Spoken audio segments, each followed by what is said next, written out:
Hi, welcome for joining us. Today is the day when we are launching the Green Mindset Collective Report, Playbook and Provocation Pack. My name is Gavin O'Mara from FE News, and I'm joined by... Hi everyone, I'm Vicky, Dr. Vicky Smith from the ETF, where I am the Exec Director for Education and Standards. And I'm Charlotte Bonner, I'm CEO at EAUC, the Environmental Association for Universities and Colleges. And I'm Lou Mycroft, and I work with Green Changemakers.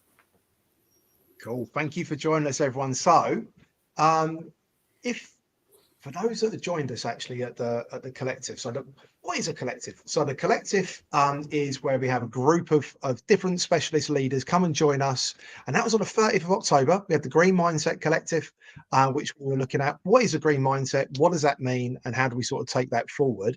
And in about 30 minutes, we're going to be dropping the playbook and provocation pack, and the co-authors of that report is Vicky and Charlotte. And we had a bit of a brief where it was like, yeah, we've all been to events where they're really nice days. You have a nice day out and you meet a lot of nice, cool people, and you think, yeah, that was really, really good. But that's it.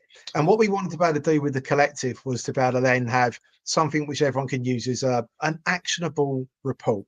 So what we do in the afternoon is we all break into small groups. So Lou was a facilitator on one of those groups, and we had 4 groups, and we had about 54 people that joined us on the collective. And Vicky and Charlotte had the job of trying to distill all of those different ideas and views down and create what we're calling a playbook. And I think we'll go into in a bit what is a playbook and what is a provocation pack, but basically it's a way for everyone to be able to have action, to be able to move forward, to have that green mindset. We've all been to green events, we've all been to what are green skills, we've all been to all this, but it's around that green mindset. So Vicky, Charlotte, for you, what was sort of the interesting parts of the Green Mindset Collective, and what did you sort of get out of it with the way that the sector come together to say what is that green mindset and how do we move forward? Vicky, I don't know if you want to kick off. Yeah, happy to. It was really powerful, and we coined it on the day actually. The collective this time round really did feel like a movement.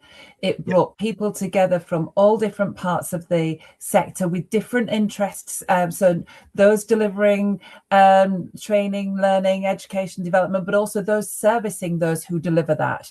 And it was great to have everybody in the room. So we got peer learning, we got systems thinking because it looked at all the different touch points.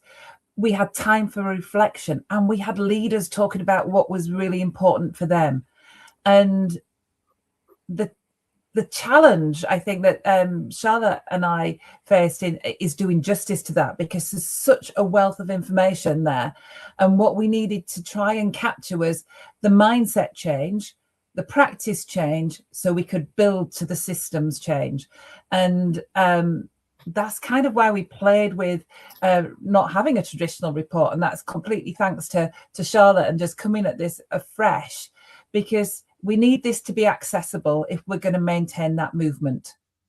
Yeah, 100%. Charlotte, what did you think of the day? Because you come across, you're like top leader in this area. Do you know what I mean? Like, so how did you sort of find the day and the next sort of steps?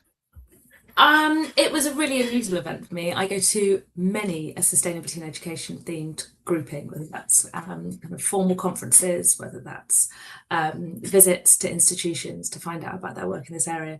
And I think what was really fantastic about the collective back in October, I've written down kind of a few things. One was we didn't really spend a huge amount of time thinking about and talking about the why. It was really action focused. We talked about the how and the what.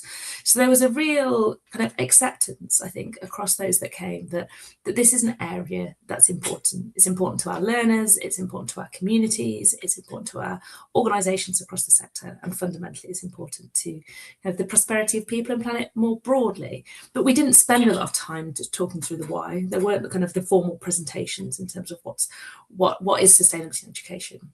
And instead it was much more about, okay, well, how do we make progress? And given the diversity of people that were in the room, we had learners, we had institutional leaders, we had people from awarding organisations, people from government. There's a role for everybody, right? But it wasn't a homogenous, this is what we all need to do. It's like, this is the mindset we want to get into. What's your part in this? What do you need to be able to take steps in the elements of your work that you have control over, and how can we help influence those around us and support those around us to make that meaningful progress. So I think there was kind of looking at that from a whole institution approach. So for ITPs, for colleges, for adult education service providers that were in the room, what does that look like from a teaching and learning perspective, from an estates and operations perspective, from a leadership perspective, but also from an ecosystem perspective, right? Like these organizations, education organizations, don't operate in complete isolation from one another. So what does this mean for awarding organizations? What does this mean in terms of the qualifications that are available, in terms of the CPD that's available for staff, whether they're academic staff or professional support staff or leaders? And what does this mean in terms of motivation and, dare I say it, regulation, and in terms of resourcing? So it felt like very diverse discussions, which was absolutely right and appropriate given the very complex nature of our FE and skills sector. But the thing that made it feel very unique for me was that kind of real action focused. And it wasn't finger pointing. It wasn't, this would all be better if this organisation did that. It was actually like, we all have a responsibility here to make progress. What does that look like? Yeah, 100%. Because the easy one to say, we just need more money. Give us more money, and then we can make this all better. That easy conversation wasn't really sort of like, everyone wants more money to better and more funding to better do this. But it was like, how do we then move forward? Luke, you were on stage, you were facilitating. How was it for you? And like, you've also had the sneak preview on the outputs and stuff like that. And the way that Vicky and Charlotte have tried to be true to the collective, those 54 different voices that were like, coming in with solutions and ideas. How was it for you? It was a real pivotal day. It's a real game-changing day. And given that it was my third collective, given that like so much of my work is about bringing people together to be able to think together, I don't know why I was surprised. I think probably just a little bit of, I knew it to be good, but a bit of cynicism creeps in because people turn up and just behave like they think they're supposed to behave to events quite often, use the same language, pull new stuff back into old boxes. And it just wasn't like that. And I think there's something about who chose to turn up. There's something about who chose to stay, which was just about everybody, but not quite everybody, for the thinking sessions in the afternoon. There was so much, Gavin, about how you and the team set it up and the communications around it, finding nice ways to say, don't bother to come if you're just coming to consume. This is a collective, come and participate. And people chose to do that. And something you just said, Charlotte, it was really action focused, but not hints and tips. We're a bit hints and tipsy, aren't we, quite often in FE, which means, which again sort of narrows things down. This was expansive. It's, yes, action focused, but the action is in terms of how can we move from these good intentions into real sustainable change. And the topic, I make it sound like it's everything else, but it's not like everything else, is it? We're looking at existential challenge here, and it's not possible to throw enough money at that and fix it, to throw enough people at it. The penny is dropping that we need a completely different approach to solutions and to what action focused is and to what practices and to what language we use. And honestly, the outputs have just beautifully captured the uniqueness and originality and courage of the day. Yeah, and it was courage, but everyone turned up, rolled their sleeves up, shared their ideas, felt safe to do that, and it was great. And I think Vicky and Charlotte, you've really distilled that down beautifully and given people something to work with, because a lot of the time that people were like, okay, what do I do with this now?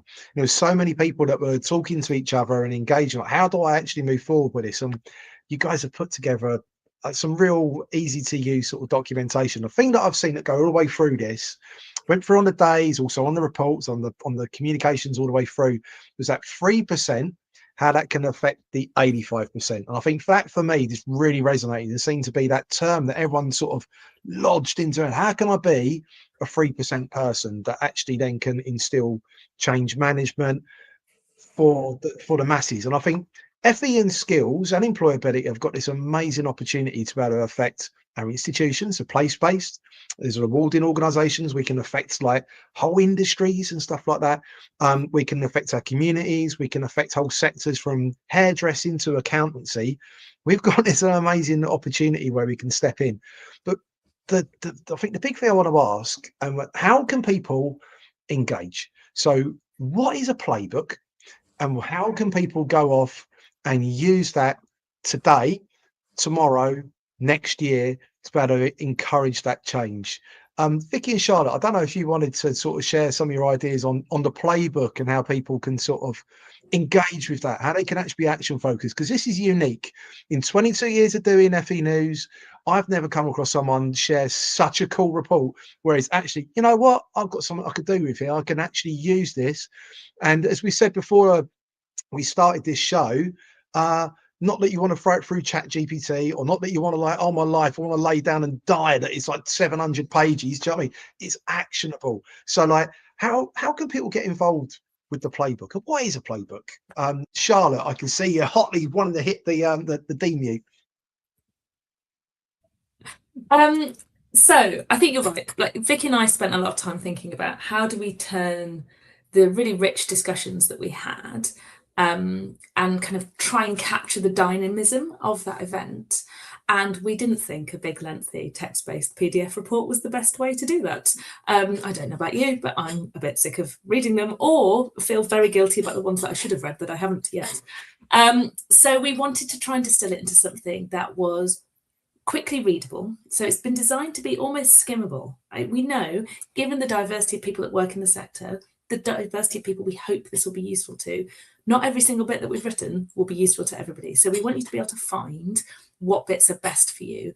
And whether that's a reflection of what we covered on the day, of course there'll have been things that we've missed, but we've tried to capture those big headline kind of consensus themes, but also some golden nuggets, some things that kind of people say, the vox pops of the day, where somebody says a statement and it becomes kind of repeated throughout the day. So we've captured those kind of golden nuggets as well. So if you want kind of that, where did the discussions get to reference point, it's there. But really it's about the next steps. And it's about the next steps depending on what it is that you do on a day-to-day basis. And so we've tried to signpost people to effective mechanisms of support and kind of community. There's lots already that's out there. And I think one of the biggest problems is finding what's out there that's right for you. So whether that's kind of some asynchronous, I just want to learn more first, or whether that's I want to reach out and find some people to talk to about these issues, or whether it's actually, there's some tools here that I can just pick up, take to a team meeting and we can crack on. We've tried to make those navigable for people. And we've tried to distill kind of what were the recommended actions for different players in the sector. Depending on where you work, who you work for, what your day job is.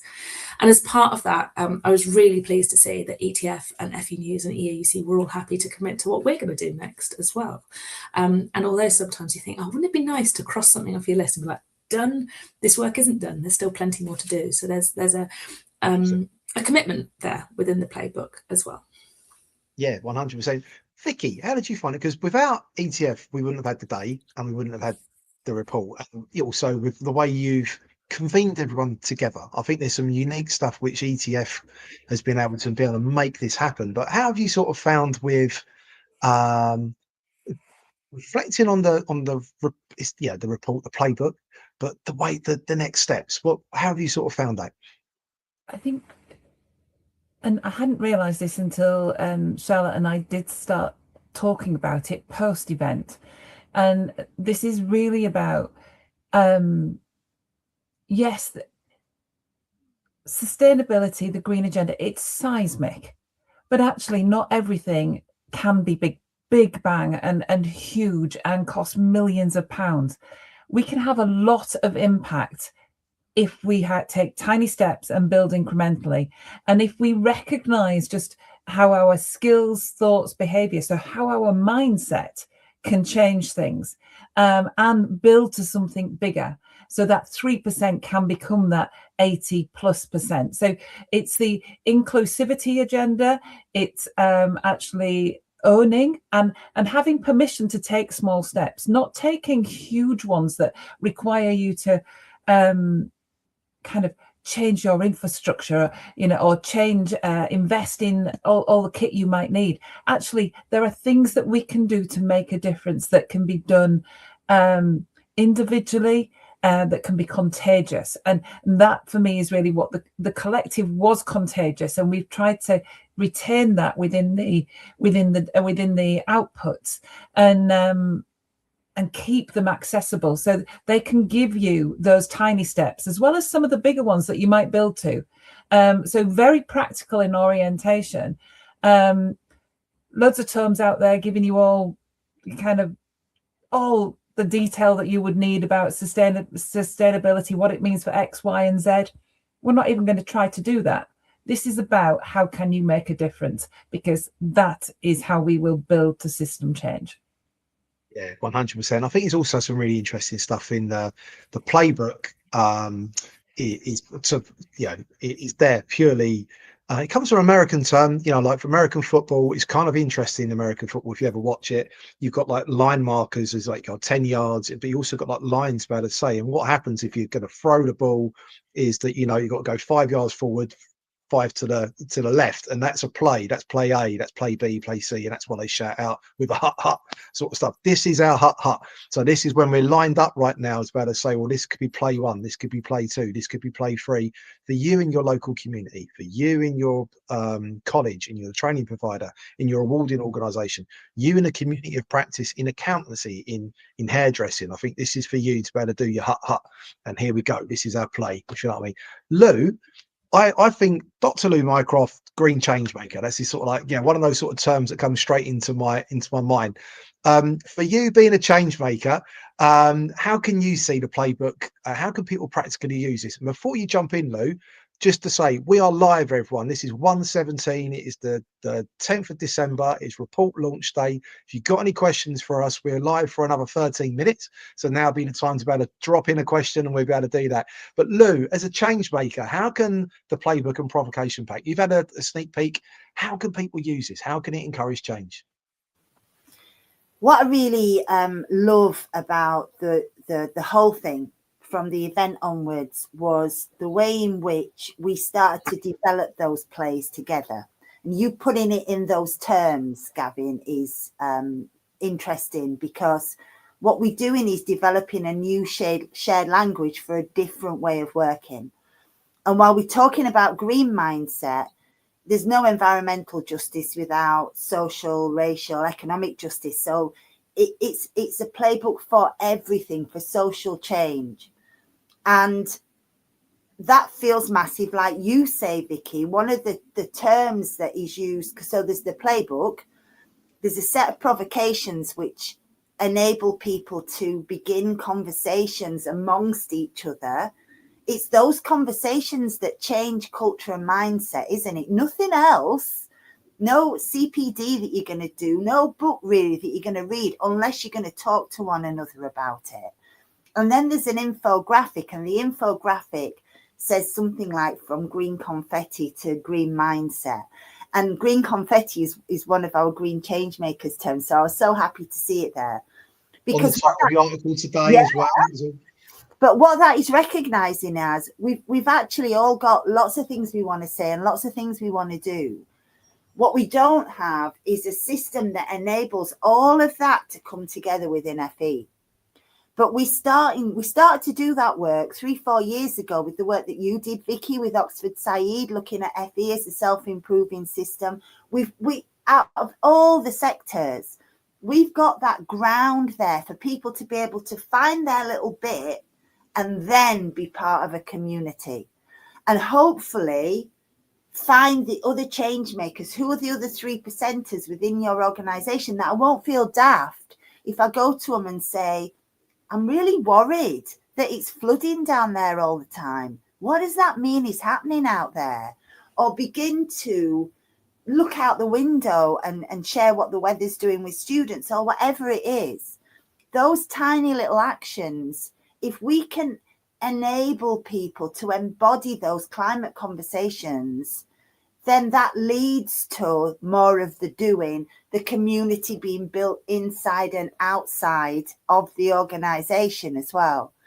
Yes, systems are going to have to change, like globally. But that begins with this mindset change, and that begins with you. And without judging, you know, without it being about being an eco-nun, I'm a little bit concerned about this. Can we have a chat about it? And that's what we've got the playbook for. And that's what we've got the provocations for. And I think people will really dig into this time and time again. It is useful. Yeah, 100%. And there's a question at the collective around, globally, there's, more of a counter movement away from, denying certain things, or sustainability isn't as important on the agenda because of cost. It's all down to cost at the end of the day. But I think that this actually gives everyone this ability to be able to actually move forward without a huge budget, to be able to keep going and do the right thing anyway. And it's sort of like, how do you find, and I think what's really super encouraging, I think for everyone, is it only takes 3% of people to be able to actually encourage and create an 85% change. Do you know what I mean? And I think that's where everyone can really come on board. What would you want to see next? Because I've noticed the collectives are kind of cool. They're for the cool kids. Let's just call it. Do you know what I mean? And like, this is really interesting. The amount, so in the 3 that we've done the collectives, the amount of times I hear collectively on speeches on stages, I used to count them, but now I don't bother. And I now know that we've dropped a playbook in 8 minutes. We're going to be dropping it.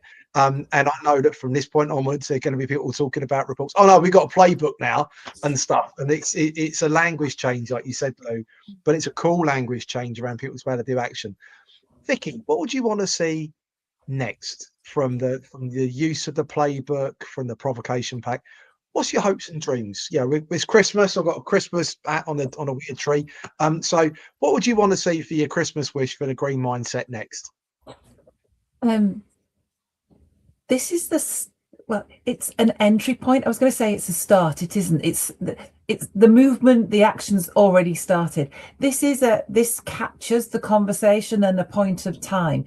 This has to be live and it has to be taken forward. So people have to own it themselves and adapt it themselves. So take the tools that are within the documents and the playbook and the provocations, use them, change them, make them your own, give it its own life. And actually, if there's a different audience, create your own for that audience too, because actually that is when we'll start to really, really see the momentum gathering. And fundamentally, if we want to be able to engage with our learners, and actually as employers, we want to engage with the future generations of skilled workers and people who will contribute to our economies, they're not going to put up with us not taking any notice of this. So we need to step in and really start to own this as best we can. And that best we can be in any shape or form. It doesn't have to be tens of millions of pounds of investment. Incremental steps are good because it's personal and that's what matters. So own it, take it forward. Yeah, 100%. And Brady's agreeing, like saying, yes, Lou, be the change you want to see in the world, and 100% agree with you, Brady. I hope you can really utilize the playbook and the report. We'll be pinging that at the bottom of this you'll see on LinkedIn. I'll pop it on the bottom on a message for you.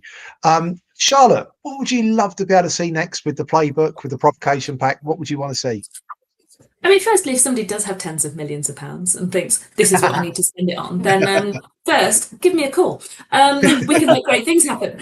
I think Vicky's already alluded to this. There's real momentum behind this work at the moment. And I've been lucky enough to work in this space for 2 decades nearly. And the last 5 to 6 years, it really feels that there's momentum.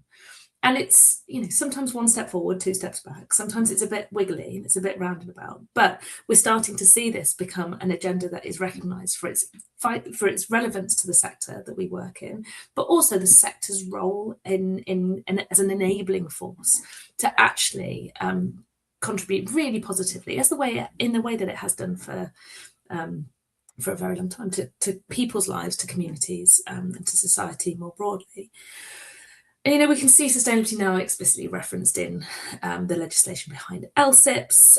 It's really prominent within the curriculum and assessment review. It's in estates management standards for colleges now. And, you know, more institutions in our sector than not are actively working in this space. And that gives me a huge amount of hope. So, you know, what are your hopes and dreams? That gives me hope. The work that people on this call do gives me hope. And in terms of dreams, I think it's that momentum continuing, and it's got to continue at a pace, right? There are some things that need to happen with urgency, and we haven't talked about the why. We haven't talked about the information, the science that backs up this work. We've alluded to disinformation and misinformation, Gavin.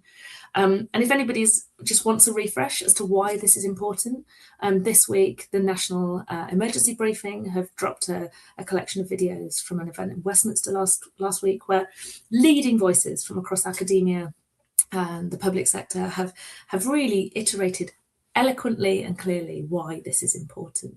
So the urgency is still there. So and I don't want to make people feel guilty. There's nothing to feel guilty about. But it comes back to that. Okay, what's your job in this? What's your role in this? And how do we maintain that momentum so it isn't a blip in kind of the activities that the sector kind of gives attention to, but actually this is part and parcel of what our sector does for the foreseeable.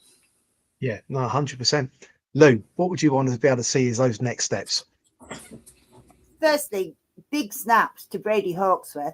Brady was one of our first ever green change makers, a pioneer green change maker. And I think what he's done there is described exactly what a change maker does, showing what the culture change looks like in small steps, number one, and then making sure people in the organization see what's going on, number two. And that means up as well as, you know, down and across. Two things then I'd want to see. One is really would love to see people questioning the language they use. Are you dragging the energy down from this exciting new idea by popping it in this language box? So that's the first thing. What is that playbook language? How can we share it? And then the second thing, look at your events, look at your meetings. Even if you weren't at the collective, you must have felt the energy, and you'll feel the energy through the playbook, the provocations, the infographic. Surely you want a bit of that energy, and you're not going to get a bit of that energy if people are sat there all day listening to PowerPoint, or just doing the same old things in meetings. How can you bring that change maker energy to the places that people gather? 100%.